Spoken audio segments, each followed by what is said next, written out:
Hi, this review is on the SEEKONE Heavy Duty High Performance Industrial Heat Gun, and it is an 1800 watt and AC is 110 volts. The electrical cord on this is 4.5 feet long, and here is the dial. On the top here, all you have to do is turn the dial, and the dial temperature can be adjusted to 122 Fahrenheit to 1112 Fahrenheit. There is also an adjustable fan switch. So at the bottom here by the handle, the fan switch, the first click is a low fan switch, and then it goes to a red, which is the high fan switch.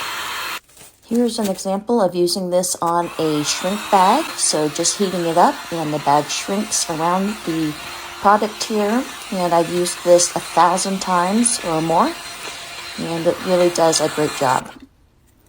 There are other tools that you can put on this, like the Reflector nozzle, the Concentrator nozzle, and also the Deflector nozzle. And at the bottom here, it comes with a hanging hook, so you can hang it up, or it also comes with a convenient stand.